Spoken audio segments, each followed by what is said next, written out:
نیا ریفرنس توشہ خانہ دائر کیا گیا ہے نیب کی جانب سے، اور اس کا کیا بیک گراؤنڈ ہے؟ اب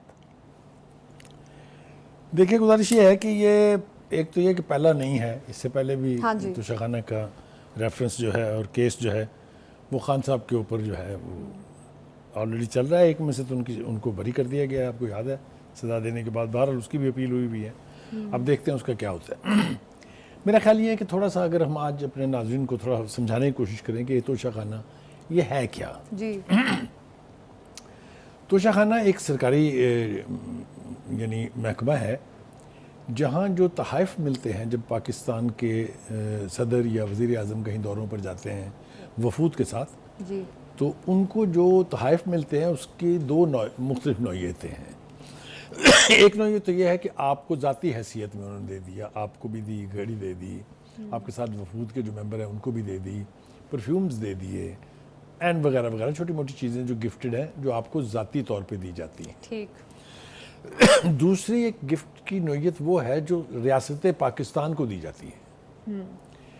اسی طریقے سے جب آپ باہر کے دوروں پر جاتے ہیں یا باہر کے ملکوں کے لوگ آپ کے دورے پر آتے ہیں تو آپ بھی گفٹ دیتے ہیں. تو یہ حکومت پاکستان کے خزانے سے جاتا ہے، لہٰذا یہ ایک قانون بنایا گیا کہ آپ ایسے کریں جو گفٹ آپ کو ذاتی حیثیت میں ملتے ہیں اس پر آپ شروع میں جب ہوا تھا تو 12.5% تھا، پھر بعد میں 20 ہو گیا. خان صاحب جب تشریف لائے تو انہوں نے 50% کر دیا کہ 50% آپ ادا کریں اور چیز لے لیں. یہ وہ ہے جو ذاتی گفٹ آپ کو ملتے ہیں. دوسرا ریاست پاکستان کا جو توشہ خانہ ہے وہاں جو پڑی ہوئی ہیں چیزیں ان کی نیلامی ہوتی ہے وقتاً فوقتاً، اس میں everybody is entitled to come and buy. جی تو یہ پہلی بات تو یہ کہ دو چیزیں واضح ہو گئی. ایک وہ گفٹس ہیں جو ریاست پاکستان کو ملے ہیں ان کی نیلامی ہوتی ہے اور کوئی بھی خرید سکتا ہے. جو تحفے آپ کو ذاتی حیثیت میں دیے گئے ہیں وہ چونکہ میں نے بتایا آپ کو کہ جواباً بھی تحفے دینے پڑتے ہیں، اس لیے اس کا کچھ حصہ حکومت وصول کرتی ہے. جی وہ آپ کا حق ہے کہ اگر آپ کو ملا ہے تو مثلا مجھے بھی ملی تھی ایک گھڑی، میں نے بھی اس کی 20% دے کے اس کو لیا تھا. یہ لیگل ہے اور within the spirit of the law ہے. ٹھیک ہے. لیکن کسی صورت میں بھی آپ وہ گفٹ گھر نہیں لے کے جا سکتے unless you go through this process. اگر آپ گھر لے گئے ہیں تو یہ پہلی وائولیشن ہے قانون کی. ٹھیک ہے. اب اس کی شواہد تو میرے اور آپ کے پاس نہیں ہے، وہ تو ظاہر ہے جب مقدمہ چلے گا تو پتہ لگ جائے گا. لیکن اگر آپ گھر لے گئے ہیں تو آپ نے قانون توڑا ہے. پھر اس کی جو اسیسمنٹ ہوتی ہے قیمت کی جس پر میں نے 20% دینا ہے یا 50% دینا ہے، اس کا بھی ایک طریقہ کار ہے کہ توشہ خانہ کا ایک افسر جو ہے وہ اوپن مارکیٹ سے اس کی اسیسمنٹ کرواتا ہے کہ یہ کتنی مالیت کی چیز ہے. اس حساب سے پھر وہ 20% یا 50% جو ہے وہ طے ہوتا ہے. اگر آپ نے کچھ چیزیں توشہ خانہ سے لے لی اور اپنی مرضی سے اس کی اسیسمنٹ پرائیویٹلی کروا کے اس کے اوپر جو پرسنٹیج آپ کے نزدیک بنتی تھی دے کے آپ نے وہ چیز رکھ لی، یہ بھی قانون کی وائلیشن ہے. تو یہ مختلف نوعیت کی وائلیشنز ہیں. جو یہ تیسرا ریفرنس اب داخل ہوا ہے اس میں بھی اسی نوعیت کے ایلیگیشنز ہیں. ابھی تو ایلیگیشنز ہی کہہ سکتے ہیں نا. وہ یہ ہے کہ جی یہ بلغاری کا ایک سیٹ ہے جو گولڈ کا ہے جس میں ڈائمنڈ بھی ہیں، بہت کچھ ہے.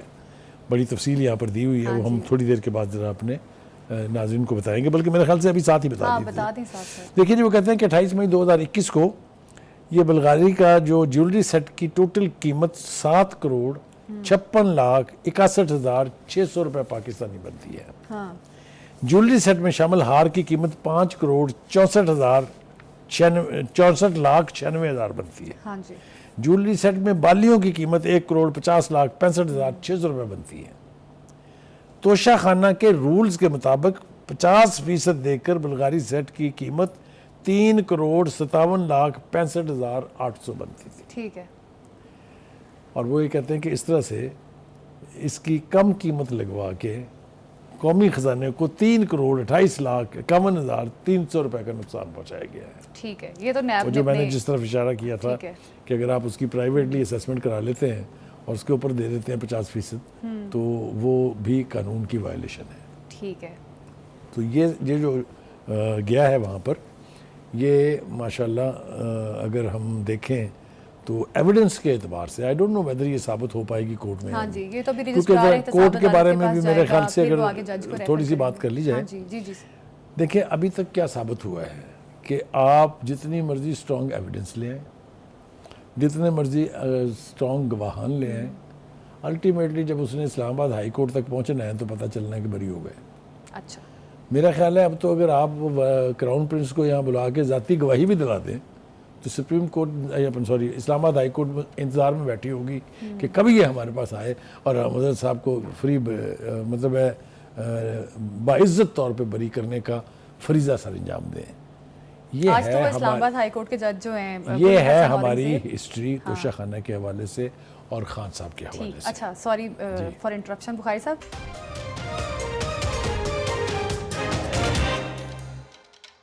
میں اوور آل اسلام آباد ہائی کورٹ کی بات کر رہا ہوں کہ جو تاریخ کے شاندار روشن مثالیں اسلام آباد ہائی کورٹ نے طے کی ہیں وہ آنے والے وقت میں لوگ جو ہیں اسے کس نام سے جانیں گے اور وہ کس کھاتے میں شمار ہوں گی وہ میں ابھی کہنا نہیں چاہتا. یہ تو خطرناک بات ہے اس طرح سے عدالتوں کا جانبدارانہ رویہ ملک کی سالمیت کے لیے ڈینجرس ہے. میں عرض کروں آخر کوئی وجہ تو ہے نا جو ہم انٹرنیشنل سٹینڈنگ میں 130ویں نمبر پر ہیں. کچھ تو ہمارے ہاں کھلواڑ ہو رہا ہے نا قانون کے ساتھ. اور میں نے پھر کہا یہ ایک حکومت یا کسی ایک لیڈر کی بات نہیں ہے. اچھا یہ ہماری ریٹنگ اتنی ڈاؤن گئی ہے over a whole period of our existence.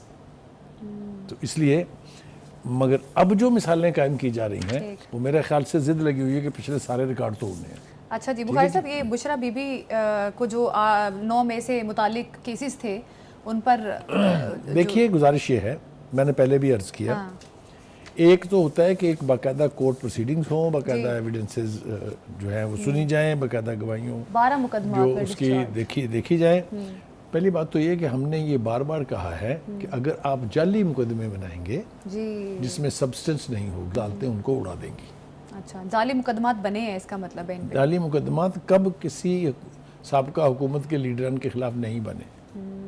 آپ کا کیا خیال ہے اگر آپ کو میں ریکارڈ پیش کروں تو پاکستان کی تاریخ میں پچھلے 3.25 سال کی جو حکومت تھی اس میں ریکارڈ کیسز بنے اور record number of political leader جیلوں میں گئے کیونکہ وہ لیڈر کھڑا ہو کے کہتا تھا میں ان کو چھوڑوں گا نہیں, میں جیلیں بھر دوں گا ان سے, ہر ایک جیل میں جائے گا. اس نے بلا کے ڈی جی ایف آئی اے بشیر میمن سے کہا I don't know how in سب کے خلاف چاہے ان کے خلاف غداری کے کیسز بنائے the entire opposition should be in the jail. یہ بھی کسی نے نہیں کہا کبھی اور یہ ہوا ہے. تو یہ گورنمنٹ بھی وہی کر رہی ہے. دیکھیے یہ گورنمنٹ تو وہ نہیں کر رہی ہے, وہ اگر کر رہی ہوتی تو اب تک تو پتہ نہیں کون کون جو ہے وہ جیل میں ہوتا. نہیں یہ 12 مقدمات آپ بتا تو رہے ہیں. میں نے آپ سے کہا کہ یہ 9 مئی کے حوالے سے بہت سارے مقدمات قائم کیے گئے تھے اس لیے کہ لا اینڈ آرڈر سچویشن جو ہے وہ کسی ایک شہر ایک گلی میں نہیں تھی بلکہ پورے ملک میں تھی. ٹھیک ہے. اور میں نے یہ بھی کہا کہ اگر آپ کے پاس سبسٹنس نہیں ہوگی, گواہیاں نہیں ہوں گی, کیونکہ اگر آپ ایک خاتون کو 4 مختلف شہروں کے مقدمات میں ڈال دیں گے تو وہ مقدمہ تو ہوا میں اڑ جائے گا نا. تو یہ محکمے کا فلو ہے. یہ محکمے کا فلو نہیں, یہ ہماری کچھ روایات ہیں اور کچھ انڈر پریشر کرنے کے لیے کسی کو بھی دوسرے پولیٹیکل لیڈر کو اس طرح کے حربے استعمال ہوتے ہیں. لیکن اگر میری اس گفتگو سے آپ یہ ایزیوم کریں گے کہ 9 مئی کو تو کچھ ہوا ہی نہیں تھا تو جعلی مقدمے سارے, تو میں اس سے اتفاق نہ کرنے پہ مجبور ہوں کیونکہ 9 مئی از اے ریالٹی. 9 مئی کے جو دعوے سوشل میڈیا پر اس وقت کے پرو عمران اینکرز کے اگر میں آپ کو دعوے سناؤں تو ملک ایک طرح سے فتح ہو گیا تھا. جی ایچ پی یو کے قبضے کا اعلان میں نے تو نہیں کیا تھا. کور کمانڈر کے گھر کے پہ قبضہ, پشاور ریڈیو پاکستان کی بلڈنگ جلا دی, میاں والی ایئر بیس توڑ کے جیلیں اندر داخل ہو گئے, پیٹرول بم پھینکے, یہ دعوے میں نے تو نہیں کیے ہوئے تھے نا. یہ تو سارا social media P T I کا چلا رہا تھا. تو 9 مئی از اے ریالٹی. اس کو انڈرمائن کرنے کی میرا خیال ہے ہمیں کوئی کوشش کرنی نہیں چاہیے اس لیے کہ اس کا تعلق پاکستان کی ایگزسٹنس سے تھا. اس کا تعلق کسی کے باپ کی جاگیر سے نہیں تھا, نہ کسی پرائیویٹ آدمی کی جو پرائیویسی ہے وہ ٹریس پاس ہوئی تھی. پاکستان کی دفاعی تنصیبات پر حملے ہوئے تھے. یہ ملک توڑنے کی سازش تھی, یہ پاکستان کی آرمی کو ڈیوائیڈ کرنے کی سازش تھی. یہ ایلیگیشن کورٹ میں سٹینڈ کر رہے ہیں اور اسی کے اوپر ملٹری ٹرائل ہونا ہے. تو we'll see which way it goes.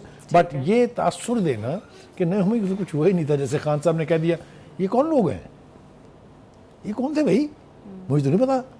پھر ان کا او یہ تو ایجنسی کے لوگ تھے, اب مجھے پتا چلا یہ تو ایجنسی کے لوگ تھے. یہ جو معصومانہ ادا ہے نا, یہ اس کا ریالٹی سے کوئی تعلق نہیں ہے. وہ کہہ رہے ہیں کہ ہم نے تو پورا گٹس ہونے چاہیے. لیڈر وہ ہے جس میں اتنی قوت اور اتنی گریس ہو کہ وہ کہے ہاں ہم نے کیا. وہ کہہ رہے ہیں ہم نے تو پورا احتجاج کیا تھا, آپ کیا ہی نہیں انہوں نے. دیکھیں نا, وہ تو ان کو 2 سال لگے یہ کہنے میں. میں نے تو ان سے کہا تھا کہ جی ایچ کیو جوائن, لیکن پورا من رہے ہیں. ہاں It took him 2 years to accept it. تو اس کی تو بات چھوڑ دیں. یہ تو میرے خیال سے تاریخ کے چیپٹرز میں ہے جو کچھ ہوا, اور جو نتیجہ اس کا نکلے گا وہ بھی تاریخ کا حصہ بنے گا. ٹھیک ہے. اور نکلنا نتیجہ اس کا خوفناک ہے, یہ میں آپ کو ایڈوانس بتا رہا ہوں وداؤٹ نوئنگ کہ کیا ہوگا. اچھا. کیونکہ جو کچھ 9 مئی کو ہوا, نہ اس سے پہلے کبھی ہوا ہے, نہ آئندہ کسی نے ہونے دینا. یہ یاد رکھیے میری بات, ٹھیک ہے. آپ نے 2-3-4 کالز کا دیکھ لیا نا کیا حال ہوا ہے. بالکل. اگر آپ یہ کہیں, جو کہ یقیناً آپ کہیں گی کہ دیکھیں جی نکلنے ہی نہیں دیا باہر,